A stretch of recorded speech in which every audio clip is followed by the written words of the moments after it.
Selamat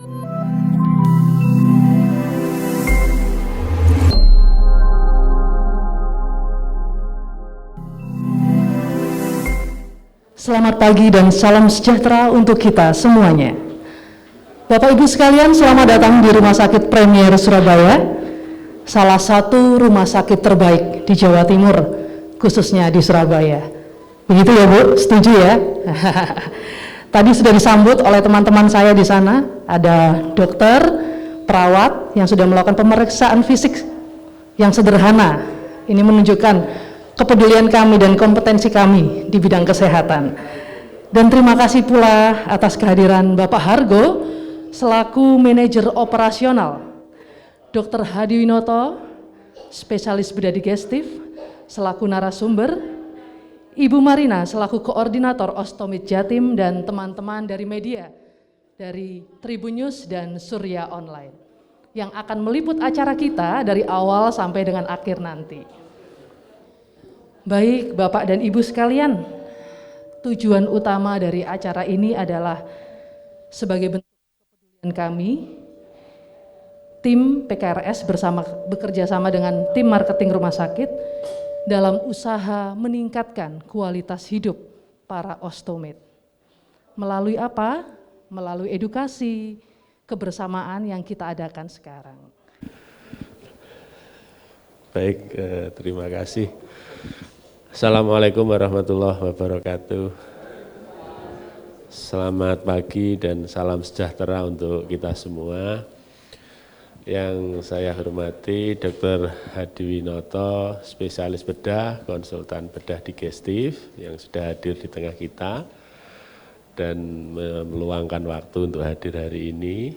Yang saya hormati Ibu Marina, koordinator Osteomid Jatim, serta Bapak Ibu dari Ostomid ke Osteomid, Ostomid. Oh gitu, blocking ya kalau istilahnya, kalau istilahnya kebanyakan lihat TV. Baik, jadi Ostomid, Bapak Ibu dari Ostomid Jawa Timur, serta mungkin Bapak Ibu peserta yang juga hadir di Zoom ya, di Zoom meeting, melalui Zoom meeting pada acara Community Gathering Ostomid Jawa Timur hari ini. Alhamdulillah setelah tertunda beberapa waktu ya, cukup lama, mungkin 2021 dan 2022, karena pandemi hari ini kita bisa kembali berkumpul di sini. Mewakili manajemen Dr. Hartono Tanto selaku direktur, izinkan saya mengucapkan selamat datang pada Bapak Ibu sekalian. Jadi begini Bapak Ibu sekalian, kami yakin bahwa meskipun Bapak Ibu bersuka cita dalam komunitas begini, pasti ada kesulitan-kesulitan, entah itu kesulitan tempat, entah itu kesulitan kesempatan dan sebagainya. Jadi mewakili manajemen kami menyampaikan monggo kalau ruangan ini misalkan akan digunakan sebagai pertemuan rutin. Tadi saya ngobrol sama Bu Marina, rata-rata 3 atau 4 bulan sekali ya. Jadi kami ingin memberi peran kami pada teman-teman di Ostomid Jatim ini. Ya sedikitlah kami mungkin bisa memberikan sumbangsih, mungkin ruangan seperti ini. Jadi biar meringankan pikiran, enggak harus nyari-nyari kemana-mana gitu. Monggo, tapi bebas saja gitu. Nah kemudian yang kedua juga kami paham bahwa apa yang Bapak Ibu alami di Ostomid ini juga perlu ada update begitu ya. Makanya untuk kali ini kami hadirkan Dr. Hadi Winoto untuk memberikan update terkait dengan masalah-masalah kolostomi, kolostomi bag dan lain-lain. Seperti itu.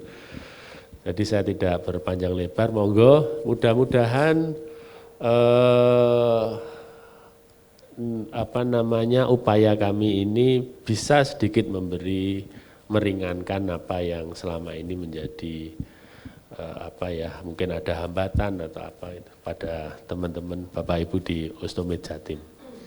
Terima kasih untuk teman-teman yang sudah menyelenggarakan acara ini dari tim PKRS Rumah Sakit Premier serta dari teman-teman dari media, dari Surya dan dari Tribun. Terima kasih. Wassalamualaikum warahmatullahi wabarakatuh. Sebentar lagi kita akan mendengarkan materi dari Dr. Hadi Winoto. Beliau merupakan salah satu dokter terbaik di Rumah Sakit Premier Surabaya. Kali ini penampilannya cukup berbeda karena setiap kali kalau ketemu pakai baju bedah ya, pakai baju OT ya. Kali ini ganteng banget ya. Pakai baju batik, saya sampai pangling tadi. Ada dokter, ya dok ya, ketemu, dokter Hadi Winoto ternyata, ya kan, pangling sekali. Kami undang dokter Hadi untuk tampil ke depan, tepuk tangan yang meriah untuk dokter Hadi.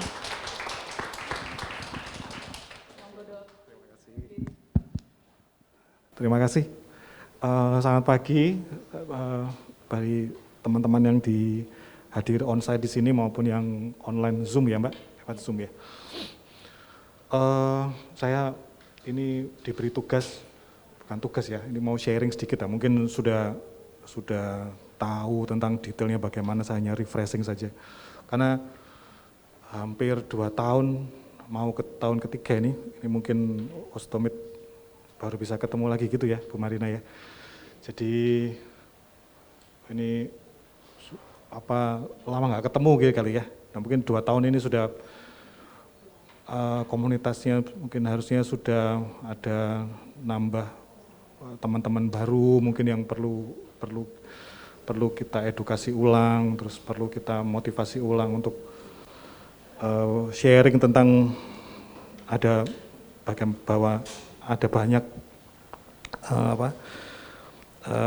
pasien dengan stoma begini dan kadang-kadang mereka perlu tempat untuk cerita, untuk kita perlu berbagi gimana sih cara merawatnya, makanan apa yang boleh, terus misalkan beli kolostomi bag yang murah di mana, kira-kira gitu ya, itu detail-detailnya kira-kira yang perlu tahu sebenarnya. Karena sangat senang kalau kita bisa membagikan ke teman, terutama mungkin anggota komunitas pasien dengan stoma yang baru, mungkin mereka masih buta tentang hal ini, kira-kira gitu. Saya singkat saja sebenarnya tentang stoma. Ini secara umum saja sebenarnya. Kita akan bahas mungkin setelah presentasi mungkin bisa tanya jawab apa yang bisa saya bantu dan kerjakan. Slide. Ada pendahuluan, nanti saya jelaskan singkat tentang tipe-tipe kolostomi itu apa saja.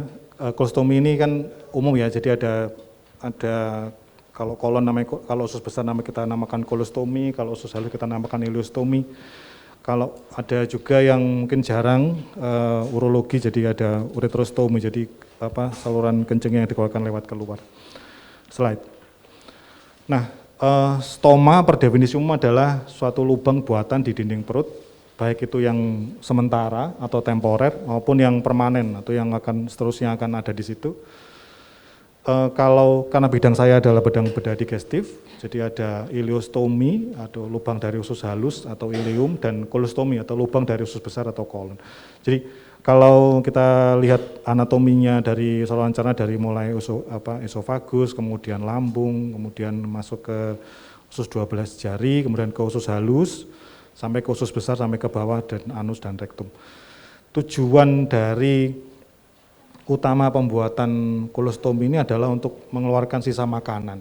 Jadi entah itu bersifat sementara, terpaksa dikeluarkan sementara, atau bersifat permanen karena ada sesuatu. Nah itu nanti akan saya jelaskan, ada beberapa macam kenapa kok harus dikeluarkan. Slide. Nah, ada beberapa kelainan yang memang terpaksa, jadi ini kan bukan sesuatu yang sesuatu yang tujuan utama, tidak, tapi ini mungkin terpaksa dikerjakan karena pasti nggak nyaman ya, baik secara aktivitas sehari-hari maupun bertemu dengan orang lain, atau pasti aktivitas kita akan terbatasi kira-kira gitu ya. Nah itu ada beberapa kelainan yang dapat diatasi dengan pembuatan stoma ini yang hanya terpaksa dikerjakan. Apa misalkan ada kelainan bawaan. Jadi mungkin pernah tahu atau pernah mendengar bahwa ada bayi-bayi yang baru lahir yang mereka bayinya tidak mempunyai lubang anus dan terpaksa harus dibuatkan sementara anus lubang kotorannya akan tetap keluar lewat perut. Itu yang bisa membantu untuk sementara dikerjakan karena ada kelainan bawaan pada bayi-bayi terutama, atau pada pasien trauma. Pasien dengan kecelakaan ini kan ini mulai rame setelah pandemi begini, jalanan sudah mulai rame, banyak orang berseliweran, jadi ada peningkatan kasus trauma yang terjadi di jalan. Nah itu trauma jadi bisa macam-macam yang cedera. Kalau dari rongga perut, kalau ada usus besarnya atau bagian dari perutnya atau bagian dari saluran cernanya yang rusak karena trauma dan terpaksa dikeluarkan karena nggak bisa dipakai dulu, ya kita buatkan stoma dulu.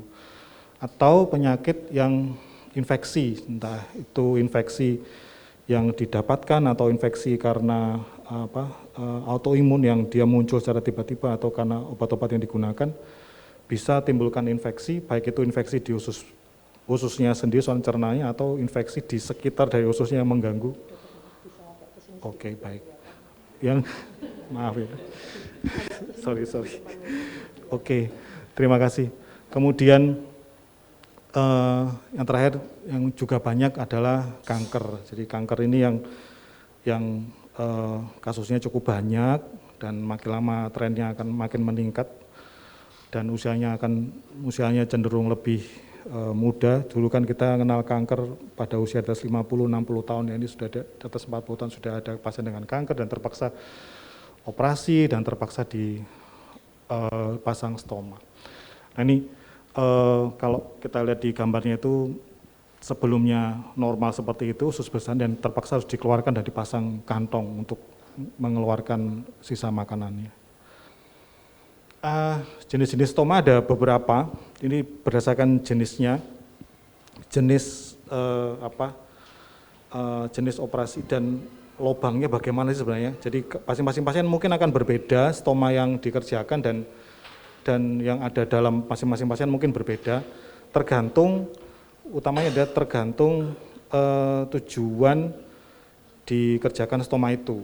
Jadi misalkan kalau loop stoma, jadi loop stoma itu ditarik ususnya dan langsung dilubangi, dibuatkan 2 lubang. Jadi cirinya kalau loop stoma itu ada dalam satu tempat itu pasti ada 2 lubang. Jadi lubang ke atas dan lubang ke bawah kalau dari ini ya. Nah ini biasanya sifatnya adalah temporer, hanya sementara saja. Kenapa temporer? Karena dikerjakan misalkan ada sesuatu yang terjadi di sebelah bawah dari lubang stoma itu, misalkan ada kecelakaan, trauma, atau infeksi, atau tumor yang belum bisa disambung dilewati makanan, atau usus yang disambung tapi belum bisa dilewati kotoran, jadi dikeluarkan sementara.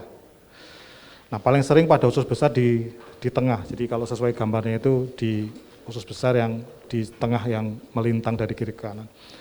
Cirinya tadi ya, usus mempunyai 2 lubang tapi ada satu stoma tapi ada 2 lubang. Yang bagian distal, yang bagian bawah, jadi ada 2 lubang, jadi hanya satu lubang yang mengeluarkan kotoran, yang satu lubangnya hanya mengeluarkan lendir saja, atau yang kotoran ada yang bagian atas, jadi dia akan mengeluarkan sisa makanannya, sedangkan yang lubang di bagian bawah dia tidak mengeluarkan apa-apa, hanya lendir saja. Slide. Sedangkan yang ada juga yang end stoma itu berarti lubangnya hanya 1. Kenapa ada 1? Ini biasanya dikerjakan pada bagian usus yang normal yang paling bawah. Terus apa yang terjadi di sebelah bawah dari ususnya itu?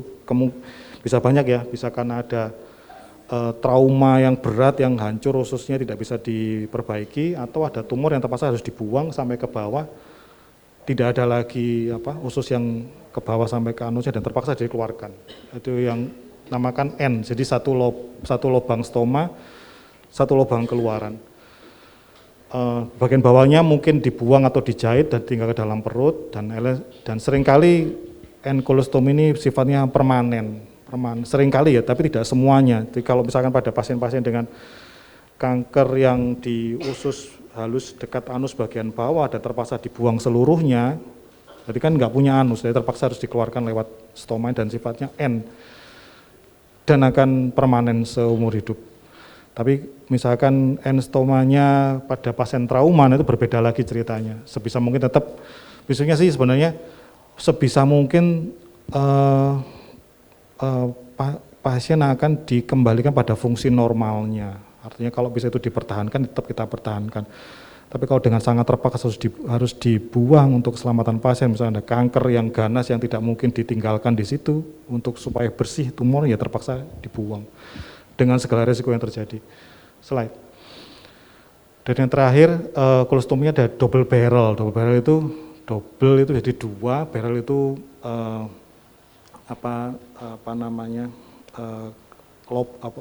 barrel itu tong gitu ya. Jadi ada dua yang dipisahkan. Loh, kok terpisah? Iya, jadi ada dua lubang yang terpisahkan, memisahkan menjadi dua lubang. Nah itu memang tadi saya bilang tergantung masing-masing pasien, tergantung temuan pada satu operasinya bagaimana. Loh, kenapa kok bisa dua? Misalkan paling banyak itu dipotong tengah-tengah tapi nggak bisa disatukan dalam satu lubang kolostomi yang sama. Jadi, ditarik nggak bisa, jadi terpaksa dikeluarkan dalam dua lubang. Jadi ini teknis saja sebenarnya untuk tahu.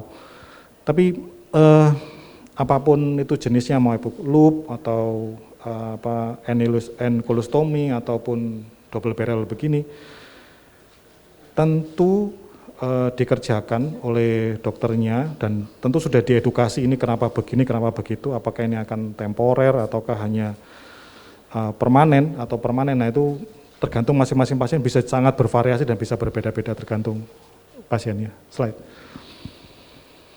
Nah, sedangkan ileostomi hanya per nama saja. Kalau ileostomi intinya dia dari usus halus, jadi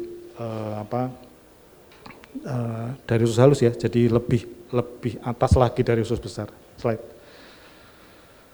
Nah, apa sih maksudnya kolostomi yang dibuat oleh dibuat berdasarkan jauhnya dari lubang anus itu akan berbeda-beda, akan membedakan konsistensinya, karena semakin dia ke atas, jadi kalau usus halus akan semakin cair. Tapi keuntungan usus halus itu selain dia cair, dia tidak ada bau sama sekali. Jadi nggak ada bau sama sekali kalau usus halus ya. Cuman dia cair banget, nggak nyaman. Jadi pasien nggak ada dehidrasi dan sebagainya. Sedangkan semakin dia ke bawah, lebih ke arah anus, akan semakin padat. Nah, jadi hampir sama seperti pola BAB pola kotoran bayi pada umumnya. Jadi kalau kita lihat bandingkan ileostomi, ascending itu kolon usus besar di bagian kanan, kalau transverse itu usus besar yang di tengah, dan sigmoid itu usus besar yang di sebelah bawah. Makin ke bawah, jadi makin ke bawah akan bentuknya akan semakin padat. Jadi kalau nah, karena semakin padat maka kalau makin ke atas kan makin cair. Jadi kalau dia makin cair produksinya, tentu kebutuhan cairannya akan lebih banyak dibandingkan dengan normal. Jadinya air yang biasanya diserap oleh usus besarnya itu enggak diserap dulu, jadi yang keluar sudah dalam bentuk cairan. Jadi kebutuhan cairannya mungkin pasien akan lebih banyak perlu minum dibandingkan dengan pasien-pasien yang lebih kolostominya lebih bagian bawah, misalkan lebih padat. Nah, karena lebih cair sehingga ngontrolnya agak susah kalau cair ya. Kalau cair itu kan dia bisa melebar kemana-mana, jadi kan cara kita untuk memposisikan kantongnya juga lebih rumit biasanya karena cair. Jadi tapi kok padat kan enak, gampang, padat tinggal membersihkan, nggak kemana-mana. Nah, iritasinya juga akan lebih minim daripada dengan yang cair. Nah, kalau cair lebih ribet ini mengaturnya, sehingga perlu adanya mungkin nanti rekan dari ostomi lebih tahu ya tentang ada pelindung kulit. Jadi ada kayak perekat begitu yang menempel persis di samping stomanya untuk melindungi kulitnya supaya tidak terjadi iritasi. Nah, indikasinya bisa bermacam-macam tergantung temuan pada suatu operasi, baik tadi ya suatu trauma maupun infeksi ataupun kanker yang sering terjadi. Mungkin sudah dibawakan ya, ada dibawakan slide.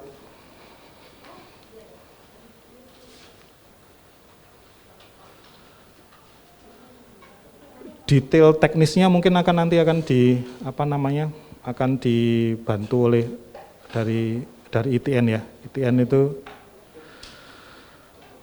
enterostomal terapi nurse. Slide.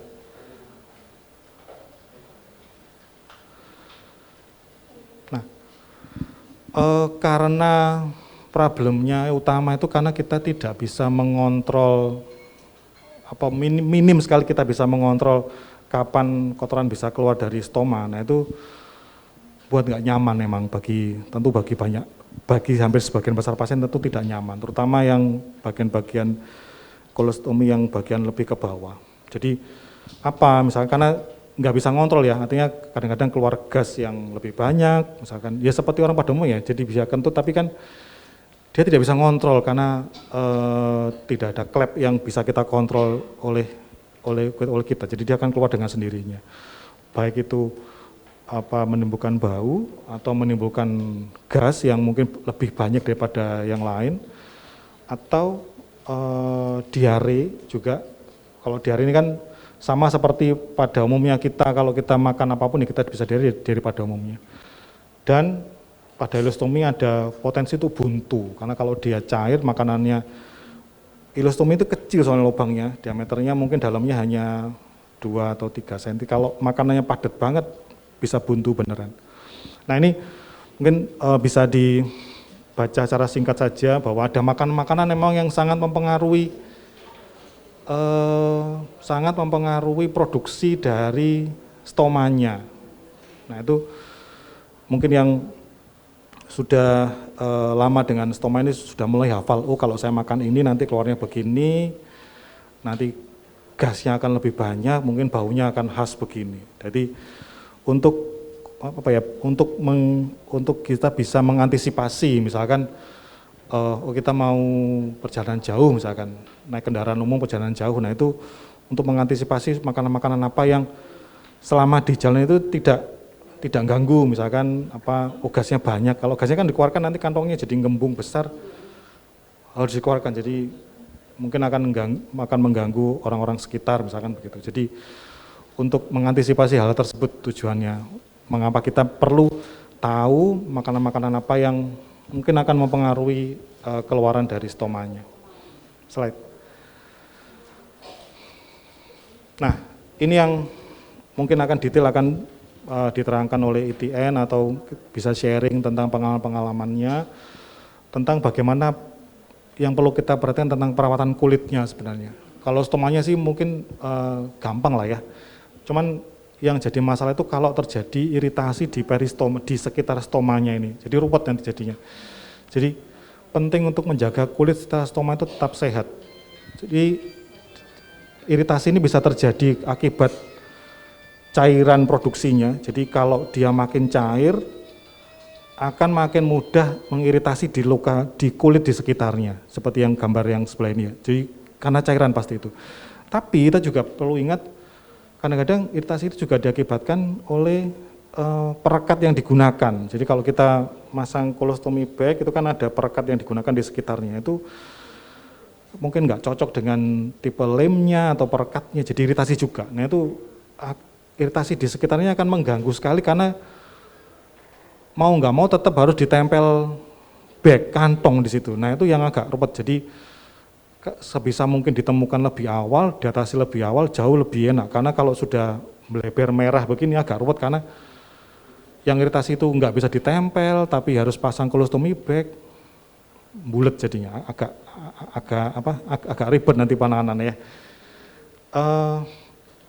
Nah, juga iritasi bisa dicegah dengan menggunakan kantong dengan ukuran sesuai, jadi nggak terlalu besar, karena kalau besar nanti cairannya akan melebar di sekitarnya, akan ruwet juga, akan mengganggu sekali. Problemnya bukan hanya nggak bisa nempel perekat kita masang colostomy bag-nya, juga paling sering itu nyeri banget, nyeri kayak seperti terbakar, jadi seperti kulit terbakar gitu, nyeri banget dan itu sangat mengganggu. Nah ini perlu kita berkonsultasi dengan ada perawat yang khusus untuk mengedukasi dan terbiasa dengan lebih, perawat IT namanya, IT nurse, enterostomal terapi. Next slide. Nah, kalau kadang saya tanyakan obat-obatnya apa saja, apakah boleh minum obat-obat biasa seperti pada umumnya. Jadi kan boleh, tidak ada pantangan obat apapun yang digunakan. Jadi hanya sistem pembuangannya saja yang tidak pada di anus, tidak jalan normalnya. Nah, sehingga tapi untuk obat-obat digunakan dan dikonsumsi bebas seperti biasa. Jadi misalkan ada pasien dengan stoma begini, dia ada sakit jantung atau sakit darah tinggi, misalkan dia tetap minum obat seperti pada umumnya tanpa ada pembatasan. Tapi memang ada beberapa obat yang akan menimbulkan mempengaruhi keluaran kotoran, misalkan ada beberapa vitamin yang membuat dia jadi BAB jadi lebih cair atau dia jadi lebih padat atau lebih keras. Nah, itu untuk bisa kita mengontrol dan masing-masing fungsi itu, masing-masing kegunaan obat itu untuk kita bisa timbang-timbang mana untung mana ruginya kan dengan pasien dengan stoma. Nah, kemudian mungkin sudah tahu ya, mungkin kalau pasiennya sudah lama dengan stoma sudah tahu mandi seperti biasa, baik itu dengan kantong atau tanpa kantong ya tetap tidak ada perlakuan khusus, dia kena air juga nggak apa-apa, kena sabun juga nggak apa-apa, asal setelah mandi dikeringkan, terus cuci kering, kemudian pasang kantong seperti biasa. Kira-kira itu. Slide.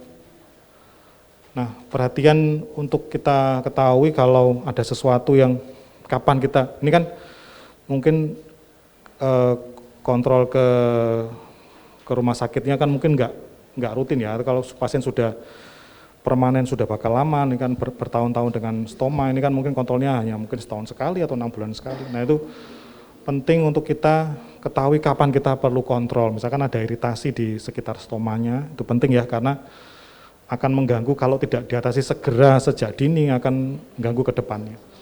Atau bocor, baik itu di sekitar kantong atau skin barriernya, nanti ada contoh-contoh skin barriernya, atau ada perdarahan dari stomanya, atau darah bercampur kotoran, atau stomanya jadi lebih panjang, seperti ada gambar ini ya. Jadi ini bukan tidak perlu diteguhkan sebenarnya. Jadi prinsipnya itu pada gambar yang ini ususnya keluar sebenarnya. Jadi bukan tumor, bukan apa, tapi ususnya yang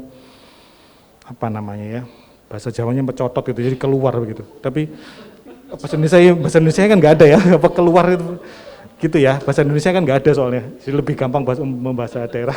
Maaf ya. Kira-kira gitu. Slide. Nah, sistem kantongnya bisa bermacam-macam, baik yang satu buah begini one piece atau yang two piece. Kalau two piece itu ada skin barriernya, jadi tinggal ganti tempelan-tempelan saja, tapi yang barriernya tetap di situ. Ini ada yang bisa dibuka, ada yang tertutup langsung buka buang, atau yang bisa dikosongkan lewat kantongnya.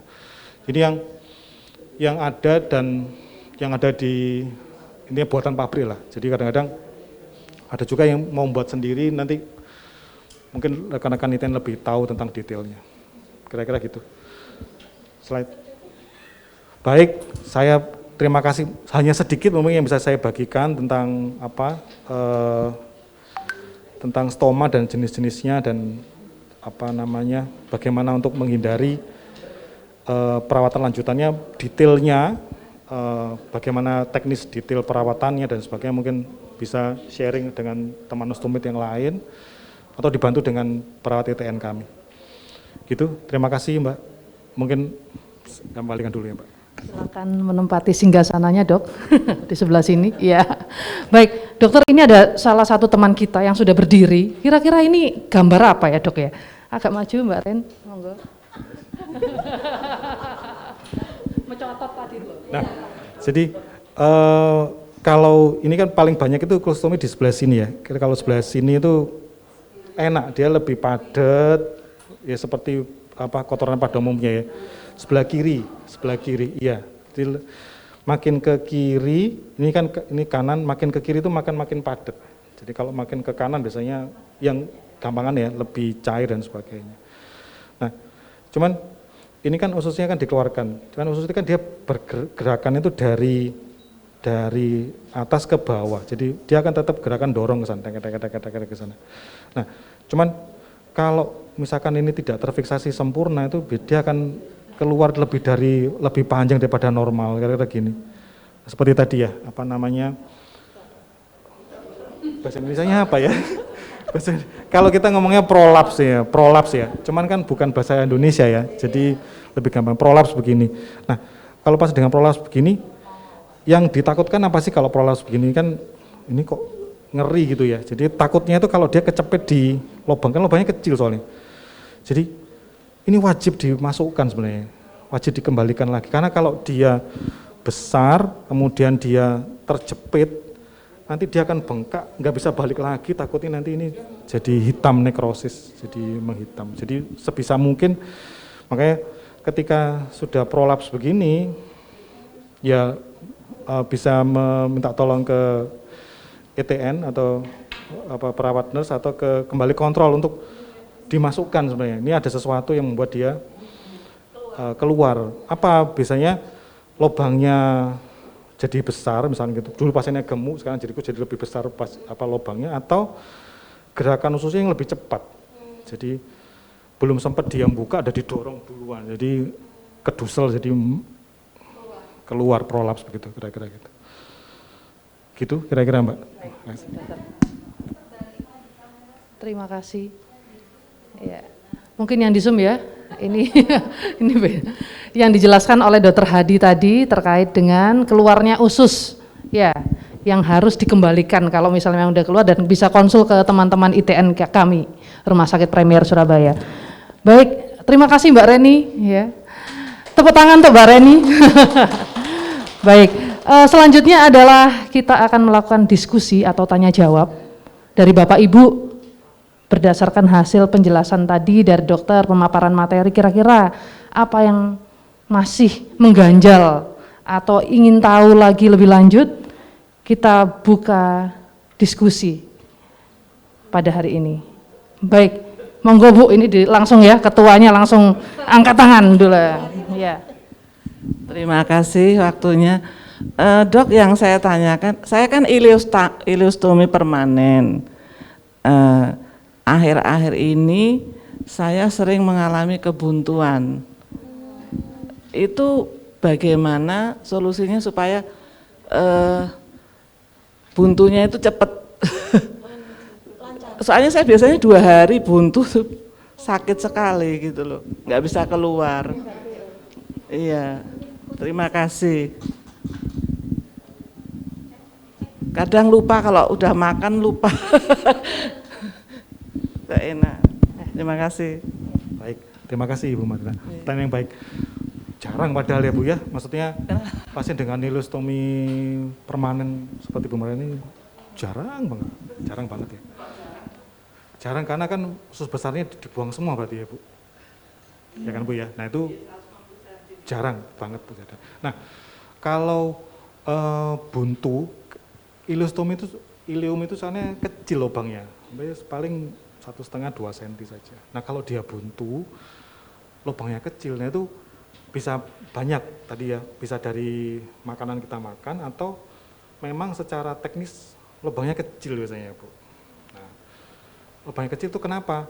Harusnya dia awalnya mungkin dibuatkan segini, tapi dengan perlambatan waktu karena produksinya dia cair, jadi kan dia mikirnya kenapa aku harus bisa gede-gede, cilik es metu kayak gitu ya Bu, kecil aja bisa keluar ya. Jadi dia akan retraksi atau mengecil, pelan-pelan akan mengecil. Nah mungkin lubang dalamnya sudah enggak normal 1,5 cm lagi, mungkin 1 cm. Nah itu akan menimbulkan resiko untuk buntunya lebih banyak. Nah mungkin kalau saran saya dicek dulu apakah buntunya karena makanan atau karena teknikal, artinya teknis kan lubangnya kecil. Kalau lubangnya kecil bisa dilebarkan Bu. Jadi kayak dibusinasi, ada alat untuk businasinya supaya dia tetap diameternya kembali ke 1,5 cm lagi seperti normal. Businasinya dikerjakan di poli, di rawat jalan dan tidak perlu dibius, cuma dilebarkan saja untuk mengetahui diameternya berapa pada saat ini dan dilebarkan sampai normal. Nah itu kan ada risiko nanti dia akan begitu lagi kan, mengecil lagi. Nah itu pasiennya akan kita ajari cara membusinasi sendiri di rumah. Apa? Ya, jadi yang kalau busi kan kita kalau di rumah sakit kan pakai besi yang apa logam gitu ya, logam yang tumpul tapi dimasukkan begitu. Kalau di rumah kan nggak ada yang logam begitu. Yang paling gampang biasanya saya sarankan pakai lilin. Lilin kan licin ya. Lilin kan juga berbagai macam ukuran tergantung. Nah itu ukuran sampai seberapa lilin dimasukkan di situ. Nah pelicinnya kenapa? Tidak sakit Bu. Tidak ada. Jadi kan mau digosok-gosok kan nggak sakit juga sebenarnya. Cuman masukkan untuk melebarkan. Sakitnya ketika awal tentu akan dikerjakan oleh dokternya ketika kontrol ke poliklinik. Mengkeret, digedekan itu sakit di situ. Itu sakit pasti ya karena kan dirobek kira-kira gitu ya. Dia dilebarkan itu sakit awal di situ. Tapi ketika dia lebar untuk mempertahankan supaya dia tetap lebar itu tidak sakit. Nah itu kan alatnya kan di rumah tidak ada, jadi saya biasanya ngajari pakai jempol yang 1,5 cm masukkan situ, jempol yang pakai handskun terus dikasih jelly atau minyak goreng gitu ya, lupa licin masuk situ, atau kalau takut kalau lebih dalam lagi pakai lilin yang dikasih jelly atau minyak goreng itu dimasukkan situ, untuk menjaga tetap lebar. Ya, dalam waktu seminggu 2 kali, nanti lihat. Kan akan kontrol ya, kalau sudah cukup lebar dia tidak mengecil lagi ya dijarangkan. Bisa 2 minggu sekali atau sampai sebulan sekali. Dicek kira-kira gitu. Gitu Bu, misalnya.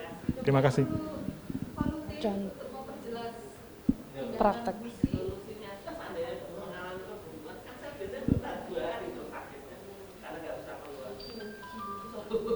Nah, makanya dicek dulu Bu.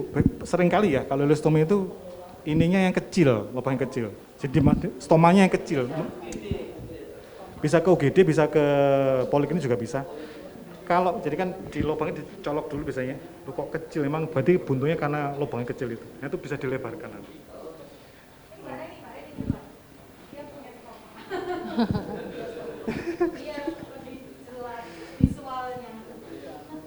Jadi kalau dia ini kan lubangnya kecil ya, jadi dimasukkan. Kalau di rumah sakit itu punya alat busi namanya, dia logam dengan berbagai ukuran untuk masuk ke sana. Jadi dicolok beneran ya, dicolok beneran. Cuman kan kalau di rumah sakit kan besi dan macam ukuran, terus dia bisa panjang masuk ke dalam. Mungkin strukturnya atau mengkeretnya itu bukan di kulitnya, tapi agak lebih ke dalam misalnya. Nah itu kalau jari mungkin atau takut pasiennya atau kurang panjang, nah itu kalau pakai busi di rumah sakit itu bisa masuk ke dalam panjang, sampai 10 cm ke dalam. Nah untuk mempertahankan supaya tetap dalam diameter yang 1,5 atau 2 cm itu dengan lilin kira-kira gitu. Ya, terima kasih Bu, mungkin bisa membantu. Baik, terima kasih. Selanjutnya, apakah masih ada yang mau ditanyakan Bapak Ibu? Mumpung ada ahlinya di sini, mungkin selama ini ada kendala. Ya, silakan Ibu. Namanya Bu siapa? Nama saya Rini dari Malang. Saya pasien baru di kolostomi ini, jadi banyak hal yang belum saya tahu. Dan saya tanyakan ini Dok, untuk mensiasati kalau buang air, buang angin tuh biar nggak kedengeran dulu gimana? Nah ini. Ya. Baik, terima kasih Mbak. Apa namanya, ini agak ruwet emang ya, artinya tricky gitu ya, tricky ya. Kalau gas mungkin akan kedengeran ya, blukuduk gitu ya. Kalau cair juga akan keluar ya. Oke, kalau dia konsistensinya cair juga akan jadi seperti gas yang lewat dalam cairan, itu akan keluar seperti blukuduk itu. Yang di tengah ya Bu? Yang di tengah, yang di atas. Di tengah ya. Jadi bukan yang keluar cair gitu, enggak. Lebih padat ya? Lebih padat tapi lembek, tergantung ya? Makanya sih Dok. Kayak pasta begitu ya? Kadang kalau makannya yang kering-kering ya padat gitu.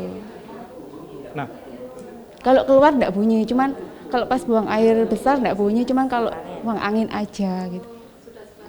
Iya, jadi Kalau problemnya ini kan tidak ada klep yang bisa kita kendalikan soalnya. Jadi dia keluar aja, kayak gitu. Nggak bisa kita kendalikan. Nah itu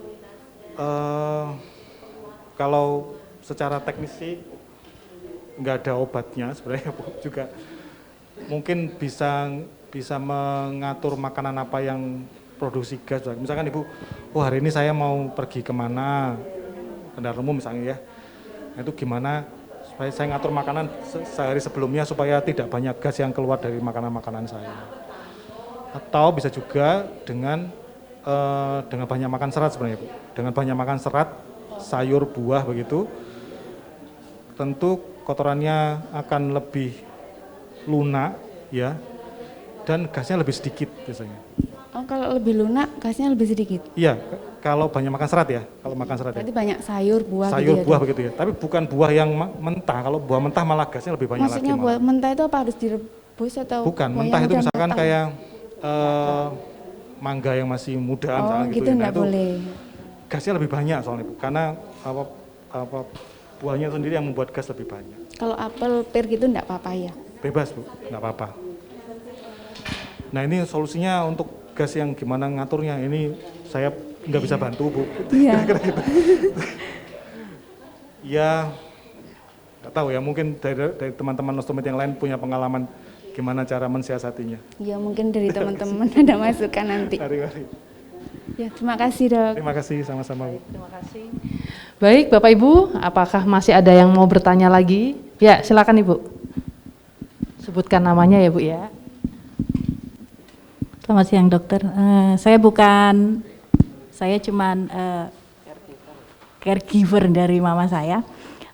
Saya mau tanya hal-hal yang mempengaruhi stoma itu jadi prolap, jadi Keluar ya? panjang. Iya. Prolaps ya? So far sih mama saya nggak seperti itu. Cuman ya saya butuh jaga-jaga aja. Gimana akhirnya nanti bisa mengakibatkan stomanya itu prolap. Dan di kasus mama saya ini kan gemuk Dok. Jadi stomanya agak apa ya? Kelihatannya itu masuk gitu kelihatan. Apa mungkin itu nanti stomanya bakalan kalau misalnya perutnya makin besar itu akan masuk sejalan dengan lemak perut itu maksud saya. Kalau perutnya makin besar terus kalau lemaknya berkurang itu dia kalau makin gemuk dia tenggelam, terus kalau makin kurus dia prolap akan nyembul gitu atau gimana? Baik, terima kasih Ibu. Ya. Prolap itu intinya kan sebenarnya ada usus yang dari belakangnya dia tuh dorong dia keluar ya, maksudnya gerakannya. Nah kalau untuk teknis pada saat operasi biasanya kita ini kan usus panjang begitu ya, ini kan ditekuk untuk dikeluarkan begini. Nah supaya dia nggak kedorong itu biasanya kita kalau teknis operasi ya itu bisa kita ikat ujungnya kiri dan kanannya, jadi dia nanti bentuknya memanjang dua pipa panjang begitu. Nah, itu untuk mencegah dia keluar. Kalau yang hanya pendek begini dia bisa dorong ke sana. Tapi kalau dia didekatkan dalam posisi yang seperti rel begini, kemungkinan untuk dia prolapsnya lebih kecil. Itu untuk teknis secara operasi ya. Nah, hal apa saja yang bisa membuat dia prolaps? Satu biasanya kalau pasiennya gemuk itu usus ini jadinya dia nggak bisa diangkat ke atas lebih panjang. Ya, jadi kan ususnya kan dikeluarkan diangkat begitu ya. Cuman dia juga ada batasnya. Tidak mungkin kita angkat panjang sekali karena nanti dia mati juga usus yang ini karena dia nggak dapat darah. Jadi maksimal bisa kita tarik biasanya sampai 10-15 cm saja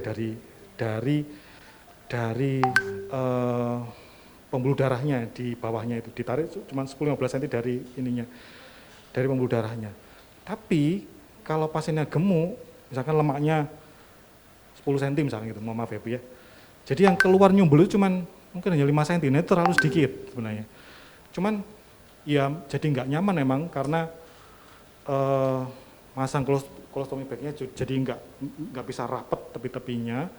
Tapi saya pikir ya itu terjadi karena teknis saja pada saat karena lemaknya tebal, nggak mungkin kita angkat lebih jauh, diangkat lebih jauh bisa tapi nanti mati kolostominya. Jadi maksimal mungkin segitu.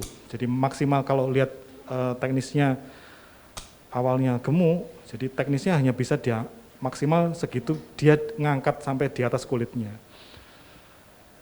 Harapannya sih kalau apakah nanti kalau bertambah makin lemaknya makin tebal, mungkin akan makin mungset nanti Bu, stomanya itu akan lebih tenggelam lagi dengan di bawah lemaknya ya.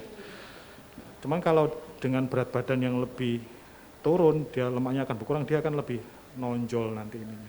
Karena stoma yang dijadikan kulit itu dia fix di situ, jadi dia tidak bisa dia ngembang maju atau ngembang turun, tidak, dia fix, tapi tergantung di sekitar lemak sekitarnya. Kalau dia lemaknya makin tebal ya dia makin tenggelam, tapi kalau dia lemaknya makin kecil ya dia lebih muncul, lebih kelihatan kira-kira gitu. Oke. Jadi kalau misalnya nanti mama bisa lebih kurus, itu nanti stomanya bisa lebih nyembul gitu ya, Dok? Lebih nyembul biasanya, Okay. karena lemak di sekitarnya akan lebih berkurang, dia lebih kelihatan, jadi datarannya itu akan lebih kelihatan, lebih gampang masang stoma bagnya yang paling gampang ya. Oke, ya. Satu lagi, Dok, mungkin teman-teman juga bisa membantu kami olahraga untuk pasien dengan karena kan kondisi gemuk, saya pikir bakal ada olahraga untuk maintain berat badan itu, Dok. Baik, jadi stoma ini kan prinsipnya hanya mengeluarkan kotorannya bukan pada lewat anus ya, kira-kira gitu ya. Itu prinsip dasarnya. Lain-lain tidak ada, Bu. Jadi aktivitasnya mau apapun boleh, makanan apapun boleh, tapi ya memang tergantung makanan tadi ya. Aktivitas apapun boleh, olahraga bagaimanapun juga boleh. Sit up, push up, mau lari, mau apa, bebas. Boleh Bu, nggak apa-apa. Jadi mau renang pun boleh. Jadi kalau berenang apa enggak? Lepas, Dok. Colostomy bagnya ya? Iya, colostomy bagnya maksud saya. Nah itu nanti dari Iten yang tahu, ada colostomy bag yang mungkin kecil saja, karena tapi harus diganti ketika itu ya, untuk kecil saja, renang mungkin 1-2 jam selesai harus diganti, kira-kira gitu. Tapi bisa Bu, skin barrier-nya itu, yang di coklat itu kedap air, jadi mau renang boleh. Jadi aktivitas dan olahraga normal seperti biasa, tidak ada khususnya. Soalnya saya pernah lihat di YouTube, jadi ada seorang ostomit itu, dia awalnya setelah operasi itu kan dia tidak beraktivitas apa-apa, gemuk akhirnya. Terus setelah dia ngerasa saya kok gemuk, bukan fitness waktu itu, aerobik. Nah, ketika aerobik si ibu itu akhirnya prolapse karena mungkin terlalu giat untuk olahraga. Ya memang berat badannya turun, tapi efeknya itu jadi prolapse gitu, Dok. Nggak apa-apa Bu, prolapse itu bisa dikoreksi, gampang koreksinya. Tapi ketika tubuh ostomy tadi kembali ke tubuh ideal, itu jauh lebih baik, kira-kira gitu ya. Prolapse gampang koreksinya gampang. Jadi tujuannya untuk bisa mencapai berat badan ideal itu tujuan utamanya. Entah untuk mencapai tujuan itu misalkan jadi prolap lah, jadi ruwet, jadi harus jadi macam-macam, itu bisa dikoreksi, nggak apa-apa Bu, kira-kira gitu. Jadi maksud saya tidak membatasi aktivitas apapun boleh, olahraga bagaimanapun bentuknya boleh, mau lari-lari, mau lompat, renang pun nggak masalah. Nggak masalah. Okay. Tentu dalam perjalanannya mungkin jadinya jadi prolaps ya, atau jadi keluar ya, nggak apa-apa. Itu karena kan ada perubahan, mungkin lemaknya jadi lebih berkurang, kekuatannya jadi mungkin awalnya dulu jadi besar tuh jadi lebih sempit lagi, jadi keluar. Yaitu sesuatu hal tapi bisa dikoreksi. Kalau kita pengen untuk mencapai goal yang lebih tinggi ya nggak apa-apa, koreksi nggak apa-apa. Saya pikir itu ya. Sorry Bu, terima kasih. Oke, makasih Dokter. Terima kasih. Baik, apakah masih ada yang ingin bertanya? Wah, pertanyaannya banyak nih ya dok ya. Ini menarik ini berarti. Silakan Mbak. Lama ya. Ya, silakan. Perkenalkan dok, nama saya Dian, saya pasien ileostomi permanen. Nah, beberapa waktu lalu saya menemukan darah di stoma. Kira-kira itu kenapa ya dok? Baik, terima kasih Mbak Dian. Darah lewat stoma. Jadi stoma ini kan dia, kenapa warnanya merah muda? Karena dia mukosa emang. Mukosa dia rapuh ya. Rapuh itu Anda gosok gini pasti berdarah dia. Pasti berdarah. Nah, tapi asal darah, tapi tidak perlu khawatir karena dia akan berhenti sendiri kalau karena gosok-gosok aja.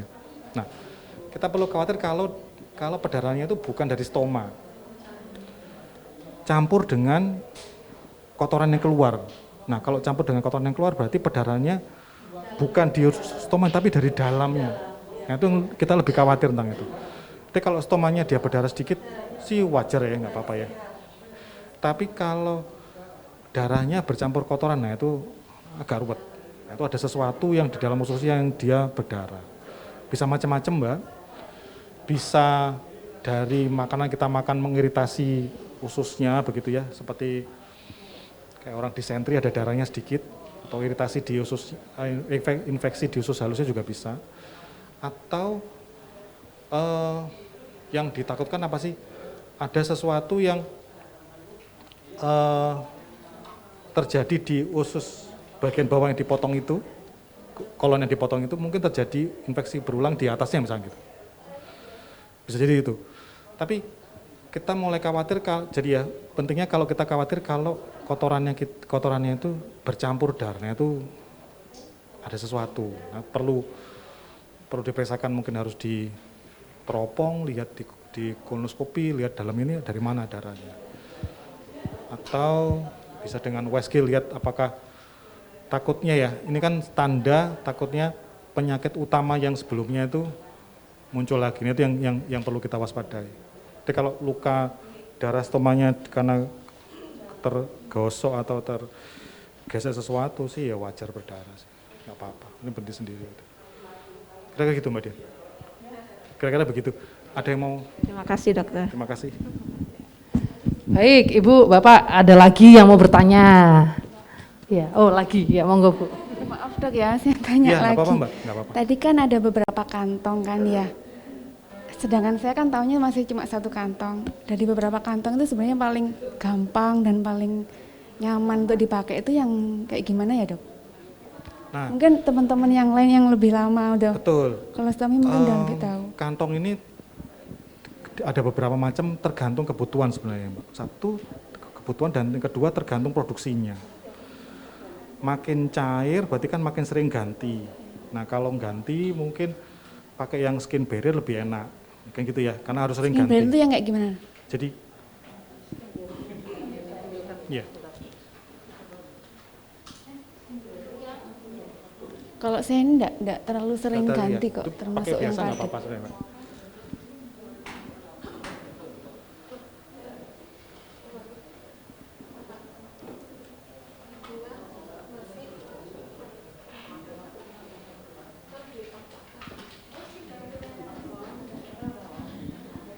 Nanti itu harus cari tahu di mana beli kantong yang murah gitu kali ya. Kantong mahal soalnya. Kolostomi bag mahal ya Bu. Baik beli online maupun beli onsite itu mahal lumayan. Saya taunya yang cuma di belakangnya itu ada yang kaku, ada yang agak lemes gitu Iya aja. betul. Tadi Mbak. kok ada yang agak kecil, punya aku kan panjang kan dok, jadi agak kayak berat gitu. Iya.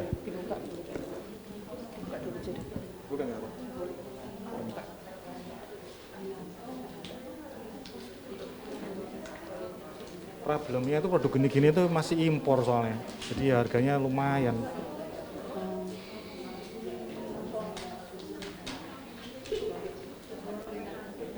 Nggak usah.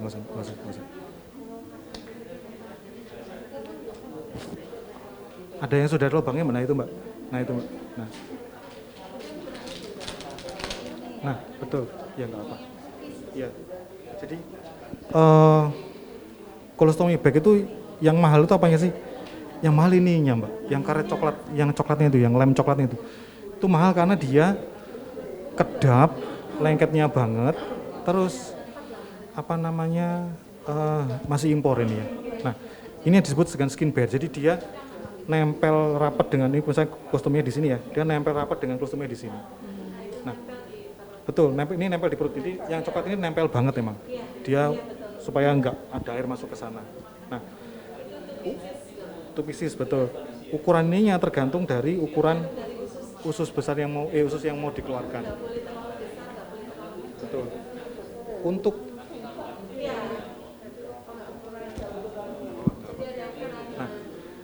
kalau yang two pieces itu ini yang disebut dengan skin barrier Mbak. Artinya no mana?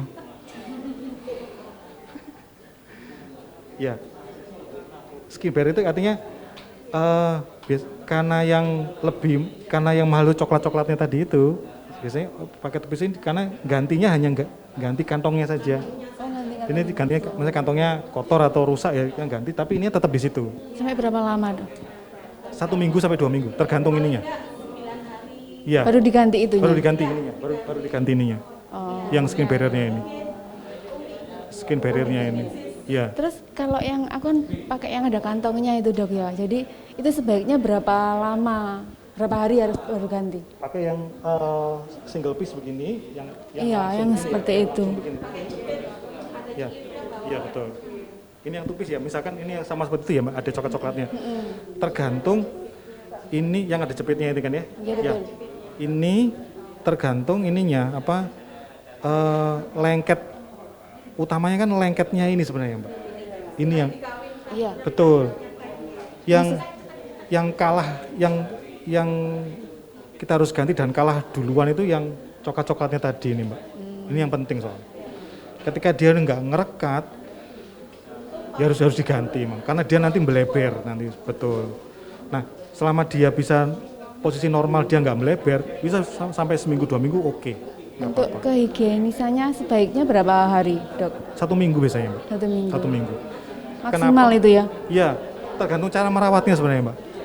Kalau ketika mengeluarkan isinya terus ini dibilas begitu tetap bersih, nanti kan tidak ada kotoran di situ yang membusuk di situ soalnya. Nah, itu lebih tahan lama, bisa sampai 2 minggu. Tapi 1 minggu tadi itu ya? 1 minggu rata-rata 1 minggu. Kira-kira gitu. Sebenarnya lebih mudah yang pakai kayak gini. Tergantung ininya, Mbak. Oh. Tergantung apa namanya? Tergantung produksinya, tergantung kebutuhannya lah. Memang kalau lihatnya ini lebih gampang ya, karena cuma ganti ininya tok. Berarti nempel tinggal ganti kantong gitu aja kalau yang seperti ini. Betul. Kantongnya yang kayak gimana, Mbak? Yang mungkin yang banyak dijual yang kayak gini. Punya Ya? aku kayak gitu. Ya, kayak gini kayak ya? yang dokter pegang itu loh, yang bulat. Yang ini, enggak. Tapi bulat. Ini kan one piece ini, Pak. Jadi ini one piece. Coklatnya langsung nempel, jadi ganti gini. Ketika mengeluarkan hanya buang terus bilas ini. Tapi kalau yang model begini, ini dicopot, Oh, dicuci gitu. dan sebagainya. Oh, Iya, bisa. dilepas. Betul. Dipasang lagi. Oh, enak yang kayak gini. Enak yang seperti ini ya. Dok? Misalkan mau sholat atau apa lebih mudah. Oh, bisa dicuci juga. Bisa dicuci. Mbak, masangnya kayak gimana, Mbak? Pemasangannya. Ini kan harus sama ukurannya. Nah, nanti Oh, ada gitu. di belakang sana. Jelas, Bapak Ibu yang masih ada kebingungan cara masang kantong stoma, mungkin baru saja operasi atau memang belum sempat dapat edukasi, boleh nanti ke pojok edukasi bersama dengan para perawat-perawat kami, nanti kita jelaskan sejelas-jelasnya. Atau nanti bisa saling berbagi dengan para teman-teman yang sudah senior berjuangnya. Itu pasti tips dan triksnya jauh lebih keren gitu. Iya. Soalnya kita nggak ngalamin nih, bapak-bapak ini yang hebat. Iya. Baik Mbak, nanti kita bisa praktek, bisa tanya-tanya juga di pojok edukasi kami di sebelah sana. Nanti ada teman-teman perawat di sana yang akan menjelaskan. Mungkin ada pertanyaan lagi, mumpung ada Dokter Hadi, Bapak Ibu sekalian. Silakan yang terkait dengan kolostomi, mungkin perawatannya. Kalau nanti untuk cara pemasangan kantong apa yang prefer untuk dipilih ya, kita akan ke pojok edukasi. Baik Ibu, silakan. Terima kasih. Selamat pagi, Dokter. Saya Rina. Pertanyaan saya pertama tadi dokter bilang kalau prolaps itu gampang, bisa dikoreksi. Maksudnya apa ya, Dok, kalau dikoreksi itu? Maksudnya dikoreksi itu maksudnya dijadikan pendek lagi. Terus yang pertanyaan kedua, kalau yang namanya pembuatan stoma itu biasanya yang bisa dikembalikan itu maksimal berapa tahun, Dok? Terima kasih. Ya, terima kasih Ibu Lina. Ketika prolaps, intinya kan apa namanya, maksud saya bisa dikoreksi itu bisa diperbaiki artinya Bu. Jadi tadi kan pertanyaannya, kalau misalkan olahraganya normal atau pasiennya berolahraga maksimal begitu ya, akhirnya terjadi prolaps, nggak apa-apa. Artinya asal tujuan utamanya dia mencapai berat badan idealnya tercapai, prolapsnya kan hanya apa namanya, efek samping dari aktivitasnya tadi, itu bisa dikoreksi. Gimana cara mengkoreksinya? Pertama tentu bisa dimasukkan dulu, ya itu paling pertama ya, yang pelaku dikembalikan lagi ke dalam ususnya. Dokternya akan mengevaluasi apakah dia kembali lagi atau tidak. Kalau dia prolap lagi, berarti kan mungkin ringnya ini yang terlalu besar. Jadi lubang kolostomia yang di bawah, jadi ada lubang fasia, lubang fasia itu jaringan ikat yang kuat yang nahan supaya tidak keluar, itu mungkin terlalu besar. Itu bisa dikecilkan dengan operasi ya, dikecilkan, dibuat lebih kecil supaya dia nggak bisa mencodot ke sana kira-kira gitu. Atau kalau misalkan panjang banget ya terpaksa dipotong. Yang panjang itu. Iya, dipotong, dipendekkan. Intinya dipendekkan kira-kira gitu. Intinya bisa dikoreksi lah intinya, nggak apa-apa. Asal makanya ini kan dikerjakan dan terjadi misalkan efek samping dari aktivitasnya, nggak apa-apa, asal berat badan idealnya tercapai, dia sehat, komplikasi-komplikasi yang terjadi dengan aktivitasnya itu pada stomanya bisa dikoreksi. Satu, kira-kira itu ya Bu. Ada yang mau ditanyakan lagi tentang hal ini Bu? Kalau ya itu tadi kalau saya kan aslinya itu, sebetulnya itu waktu itu 9 bulan Dok. Kemudian 9 bulan itu ternyata masih ada benjolan di 10 cm di bawah stoma. Kemudian saya disuruh, saya karena kandungan, jadi kandungannya itu mau indung telurnya mau diambil semua atau tidak, tapi saya nggak mau. Jadi harus menunggu menopause. Kira-kira usia saya waktu itu 52, saya coba untuk dimasukkan kembali, saya sudah opnam, ternyata tidak bisa. Kalau toh bisa itu harus dengan terapi yang agak sulit. Akhirnya saya nyerah dan ini sekarang sudah 12 tahun. Ada yang bilang katanya ada dokter yang melakukan sudah kolostomi itu sudah usianya sudah 12 tahun dan bisa dikembalikan gitu. Tapi saya sudah hopeless, sudah putus asa. Jadi terima kasih Bu Lina. Jadi kalau lihat kasusnya, ini kan kelainannya bukan dari ususnya sebenarnya, dari organ di sekitar ususnya yang membuat terpaksa di kolostomi, kira-kira gitu ya Bu ya? Iya. Bukan kandungannya. Jadi kapan kolostomi ditutup, itu pertanyaan dasarnya ya? Iya.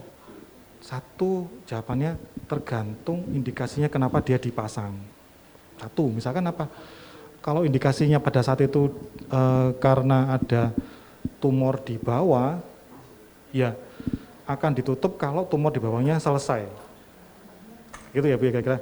Intinya kan mau supaya gimana supaya BAB-nya lewat sampai ke bawah. Ya kita harus pastikan dulu ke bawahnya oke atau tidak. Kalau ke bawahnya dari lubang kolostominya sampai ke anusnya oke, nggak ada apa-apa, kita berani tutup. Ditutup nggak apa-apa. Asal dari kolostomi itu ke bawahnya yang mau kita sambungkan itu sampai ke anusnya itu normal, ditutup karena sifatnya sementara saja. Tapi kalau misalkan masih ada sesuatu yang menghalangi dia, oh ini nggak bisa ditutup, karena kalau ditutup nanti misalkan masih ada tumor di bawah atau masih ada infeksi di bawah, tidak boleh tutup dulu sampai bawahnya selesai. Jadi kan kolostominya dibuat sementara sampai bawahnya selesai dulu. Kalau bawahnya sudah selesai, baru disambung supaya kotorannya bisa lewat bawah secara normal. Jadi bukan bukan berapa lamanya harus nunggu setahun atau berapa bulan, tidak. Tergantung penyebabnya apa, kenapa dia di kolostomi. Misalkan ya, pada pasien kecelakaan misalkan, usus atau pasien kecelakaan yang anusnya luka dan sebagainya, di kolostomi. Ditunggu paling lama 2 bulan, luka bawahnya sembuh normal, kita sambung dalam waktu 2 bulan. Makanya tergantung alasan teknis mengapa di kolostomi. Masing-masing pasien bisa berbeda, tergantung alasannya. Prinsip utamanya adalah yang bawahnya itu nggak ada masalah, tutup. Kalau ada masalah, tidak boleh. Nggak mungkin ya dok, yang namanya saraf di bawah itu sudah lama nggak dipakai gitu, kemudian dia seperti mati gitu, nggak mungkin. Nah, ada tes untuk ngecek itu dulu Bu. Ada tes untuk ngecek itu. Paling gampang, saya bisa sarankan karena kalau dia bentuknya ada 2 lubang, ada yang lubang ke bawah, itu dikasih air aja. Kasih air. Kalau nanti dalam 12 jam nanti kan bisa BAB dari bawah, berarti masih oke fungsinya. Enggak, kan dikasih air dulu yang di sini toh. Kan nanti ditunggu sampai dia keluar lewat lubang anus di bawahnya. Tergantung ya, biasanya akan keluar dalam bentuk diare karena lama nggak dipakai. Terus dia jadi diare keluar lewat situ, berarti untuk melatih dia memfungsikan seperti normal, kira gitu. Perlu waktu panjang emang. Karena usus kalau nggak dipakai nanti dia akan mengecil emang, Bu. Mengecil. Tapi kalau dia dipakai dia akan kembali ke ukuran normal seperti normal pada umumnya. Nah, untuk menjembatani supaya dia nggak kaget langsung terima besar, dilatih dulu biasanya. Dimasukkan air untuk ngelatih supaya yang usus yang bagian bawah yang lama nggak kepake itu dia bisa kerja lagi, dia bisa ngembang lagi, ototnya lebih kuat lagi. Ketika kuat baru ditutup. Ketika dia sudah yakin, oh yang bawah ini sudah bisa berfungsi normal seperti sebelumnya, sambung. Kira-kira gitu. Ya, ada yang masih mau ditambahkan mungkin? Baik, terima kasih. Baik, terima kasih Bapak Ibu ya, udah 30 menit tidak terasa loh. Tepuk tangan untuk kita semuanya ya. Karena kita masih ada acara selanjutnya untuk tanya jawab dengan Dr. Hadi, ini ya kita selesaikan. Kira-kira Dok, kalau masih ada pertanyaan apa boleh menghubungi Dr. Hadi langsung nih? Biasanya ini pertanyaan sulit ya untuk dijawab karena jam terbangnya juga tinggi sekali dan cukup sibuk juga ini kayak Dr. Hadi. Atau menghubungi Rumah Sakit Premier aja ya Dok ya, nanti konsul secara langsung. Baik. Datang ke Poli. Ya, jadi gitu ya. Baik, Dr. Hadi terima kasih banyak untuk waktunya dan bisa share ilmu kepada kami semua. Sebelum beranjak Dok, kita mau foto bersama. Tepuk tangan dulu untuk Dr. Hadi.